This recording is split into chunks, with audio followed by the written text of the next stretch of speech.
الحمد لله رب العالمين والصلاة والسلام على نبينا محمد وعلى آله وصحبه أجمعين أما بعد. عن علي بن أبي طالب رضي الله تعالى عنه قال: كنت رجلا مذاء فأمرت المقداد بن الأسود رضي الله عنه أن يسأل النبي صلى الله عليه وسلم فسأله فقال فيه الوضوء متفق عليه واللفظ للبخاري. علی بن ابی طالب رضی اللہ تعالی عنہ سے مروی ہے، انہوں نے فرمایا کنت رجلا مذاء.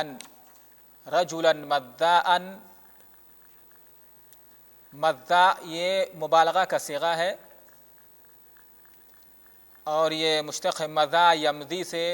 یا امزا یمزی سے، اور مذاء اس شخص کو کہتے ہیں جس کو کثرت سے مزی آتی ہو.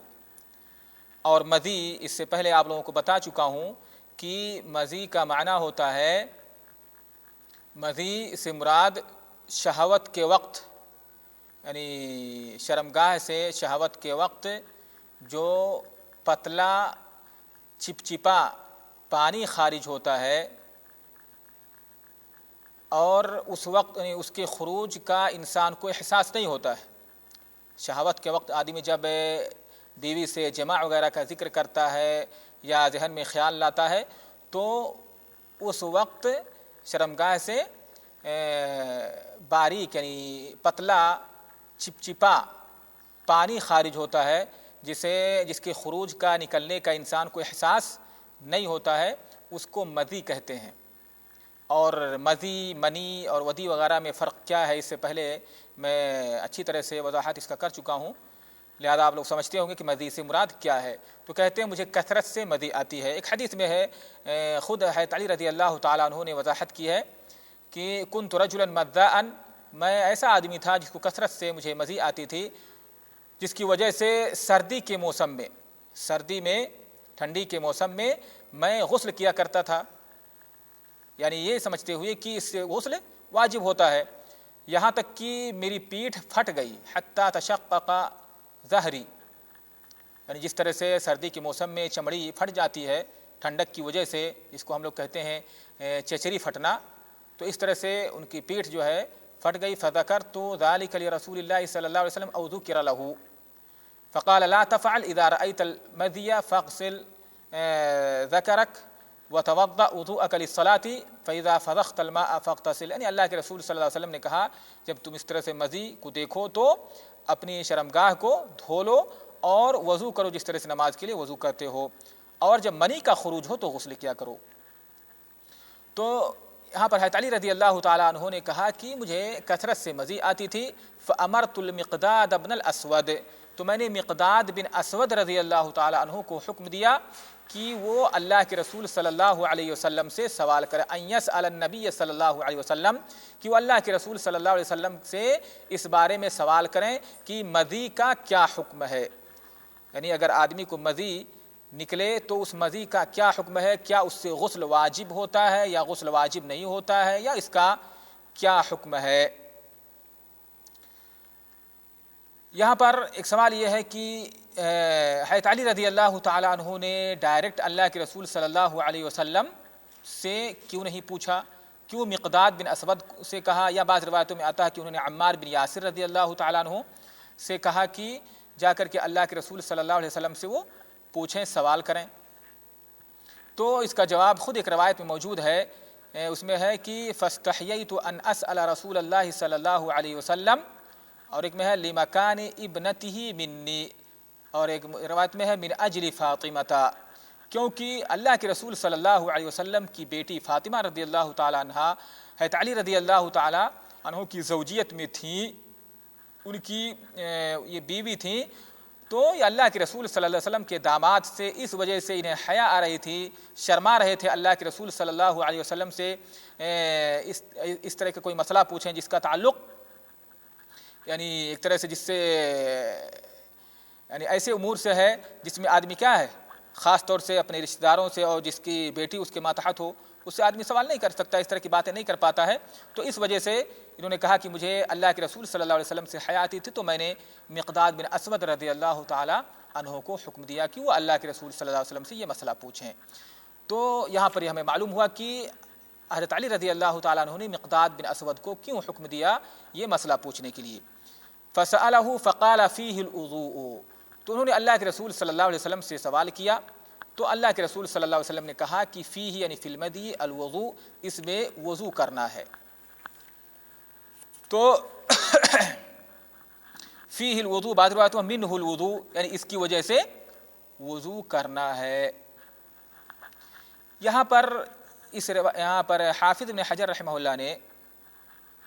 صرف اسی پر اکتفا کیا، اسی لفظ پر کہ فیہ الوضوء، جبکہ دوسری روایتوں میں جو یہ روایت آئی ہوئی اس میں اللہ کے رسول صلی اللہ علیہ وسلم نے فرمایا تھا لا تفعل اذا رأيت یعنی غسل نہ کرو اذا رأيت المضي فاغسل ذکرک وتوضأ وضوءک للصلاۃ۔ وہاں پر اللہ کے رسول صلی اللہ علیہ وسلم نے کہا کہ اپنی شرمگاہ کو دھو لو، ایک روایت میں اغسل ذکرک وتوضأ، اپنی شرمگاہ کو دھل لو اور وضو کر لو، جس سے معلوم ہوا۔ اور یہاں پر حافظ ابن حجر رحمہ اللہ نے صرف کہا فیہ الوضوء کہ اس میں وضو ہے، چونکہ اس باب میں یہ باب جو ہے باب و نواقض الوضوء، وضو کے نواقض کا بیان ہے، تو صرف اسی پر اکتفا کیا حافظ ابن حجر رحمہ اللہ نے کہ مضی کا خروج یہ ناقض وضو ہے، اس سے وضو ٹوٹ جاتا ہے۔ اور جہاں تک شرمگاہ کو دھلنے کی بات ہے تو چونکہ اس کا تعلق باب و ازالت النجاسہ سے ہے، یعنی چونکہ مضی یہ نجس ہے اس کو دھونا تو اس باب سے اس کا تعلق ہے، لہذا یہاں پر اسی ٹکڑے کا صرف ذکر فیہ الوضوء کی اس سے وضو کرنا ہے۔ تو اس حدیث سے مختلف مسائل کا استنباط کیا جا سکتا ہے، علماء نے استنباط کیا ہے۔ پہلا مسئلہ یہ کہ فتویٰ پوچھنے کے لیے، کسی سے سوال کرنے کے لیے دوسرے کو وکیل بنایا جا سکتا ہے۔ اسی طرح سے حدیث سے بھی معلوم ہوا کہ خبر واحد یعنی علمی مسائل میں اگر کوئی ایک شخص خبر دے تو یہ کیا حجت ہے، جیسا کہ مقداد بن اسود رضی اللہ تعالیٰ عنہ نے اللہ کے رسول سے مسئلہ پوچھا اور انہوں نے آ کر کے حضرت علی رضی اللہ تعالیٰ عنہ کو خبر دی تو انہوں نے صرف انہی کی خبر کو قبول کیا، ایسا نہیں کہ کئی لوگوں سے کہا ہو کہ جا کر کے اللہ کے رسول سے پوچھیں، اس کے بعد انہوں نے اس خبر کو قبول کیا ہو۔ اسی طرح سے یہاں پر اس حدیث کو لانے کا جو مقصد ہے وہ یہ کہ ہمیں اس حدیث سے معلوم ہوا کہ مضی یہ ناقض وضو ہے،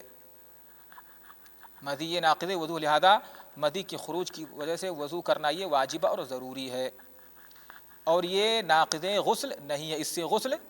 واجب نہیں ہوتا ہے۔ اور دوسری روایتوں میں یہاں پر یہ ہے کہ اس سے تو وضو واجب ہوتا ہے، لیکن کیا شرمگاہ کے دھلنے کا حکم کیا ہے؟ تو اس میں علماء صحیح بات یہ ہے، جمہور فقہا کی جو رائے ہے کہ مضی کی خروج کی وجہ سے، جیسا کہ دوسری حدیث میں واضح ہے کہ اللہ کے رسول صلی اللہ علیہ وسلم فرمایا وغسل ذکرک یعنی اپنی شرمگاہ کو دھل لو، تو آدمی کو وضو بھی کرنا ہے اور اسے اپنی شرمگاہ کو دھلنا بھی ہے، یہ واجب اور ضروری ہے، آدمی شرمگاہ کو دھل لے اور وضو کر لے۔ اب ایک مسئلہ اور ہے یہاں پر کہ اگر مضی کپڑے میں لگ جائے تو اس کا کیا حکم ہے؟ مضی کپڑے میں لگ جائے تو پھر اس کا کیا حکم ہے؟ تو علماء نے اس میں علماء کی مختلف آراء ہیں کہ مضی اگر کپڑے میں لگ جائے تو پھر کیا کیا جائے۔ دو قول ہے، خاص طور سے اس میں دو قول ہے۔ ایک قول تو یہ ہے کہ اس کو دھلنا ضروری ہے، کپڑے میں اگر مضی لگ جائے تو اس کو دھلنا ضروری ہے، کپڑے کو وہاں پر نہیں، اس جگہ کو کپڑے میں جہاں پر مضی لگی ہوئی ہے اتنا حصہ دھلنا یہ واجب اور ضروری ہے، بغیر دھلے وہ پاک نہیں ہوگا۔ دوسرا قول یہ ہے کہ نہیں، اس کو دھلنا ضروری نہیں ہے بلکہ وہاں پر پانی ڈال لینا، جس طرح سے اس سے پہلے پڑھ چکے ہیں کہ اگر بچہ پیشاب کر دے، ایسا بچہ جو کھانا وغیرہ نہ کھاتا ہو، بچی کا پیشاب ہے تو اس کو دھلنا ضروری ہے، لیکن اگر بچے کا پیشاب ہے تو اس پر چھینٹا مار لینا، اور چھینٹا مارنے سے مراد اس جگہ پر پانی ڈال دینا کافی، یعنی اس کو دھلنا، دھل کر کے نچوڑنا یہ ضروری نہیں ہے، بلکہ اس حصے پر پانی بہا دیا جائے، پانی ڈال دیا جائے تو یہ کافی، جس کو نضح کہا جاتا ہے، النضح۔ تو دوسرا قول یہ ہے کہ صرف اس پر جگہ پر چھینٹا مار دینا، یعنی اس کو پانی سے بھگو دینا، پانی اس پر ڈال دینا یہ کافی ہے۔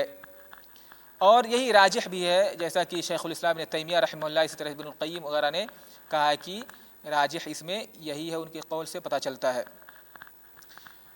تو اگر کپڑے میں منی لگ جائے تو اس جگہ پہ ہم پانی کا چھینٹا مار دیں، اور چھینٹے مارنے سے مراد یہاں پر یعنی اس کو پانی سے بھگو دیں، پانی اس پر ڈال دیں، تو انشاءاللہ وہ کافی ہوگا اور وہ کپڑا پاک ہو جائے گا۔ کیونکہ مزی سے بچنا یہ بہت دشوار ہے، خاص طور سے نوجوانوں کے لیے مزی وغیرہ سے بچنا، کیونکہ بار بار اس طرح سے جن لوگوں کو کثرت سے مزی کا خروج ہوتا ہو، جیسے حضرت علی رضی اللہ تعالیٰ عنہ نے فرمایا، تو اس طرح سے بار بار کپڑے کو دھونا یہ اس میں دشواری ہے۔ لہٰذا علماء نے یہی کہا، کیونکہ اللہ کے رسول صلی اللہ علیہ وسلم نے کپڑے کو دھلنے کی بات نہیں کی ہے، اور صرف یہ کہا کہ یعنی اپنی شرمگاہ کو دھل لو اور وضو کر لو۔ لہذا آدمی اگر کپڑے پر جہاں پر مزی لگی ہوئی ہے اس پر پانی ڈال لے، چھینٹا مار لے، تو یہ کافی ہوگا۔ اسی طرح سے ایک چیز یہاں پر یہ بھی معلوم ہونا چاہیے کہ مزی کا خروج یہ اگر معمولی ہے، ہلکا پھلکا ہے، تو یہ معفو عنہ ہے۔ اگر کثرت سے کسی کو یہاں منی کا خروج ہوتا ہے جو کہ اس کے کپڑے وغیرہ میں اس طرح سے لگ جاتی ہے مزی، تو پھر اس کے لیے یعنی شرمگاہ کا دھونا یہ ضروری ہے اور اس جگہ کے کپڑے پر چھینٹا مارنا۔ لیکن اگر اس طرح سے بار بار مزی کا ہلکا پھلکا خروج ہوتا رہتا ہے تو علماء نے کہا ہے کہ یہ معفو عنہ ہے، کیونکہ اس میں دشواری ہے، مشقت ہے۔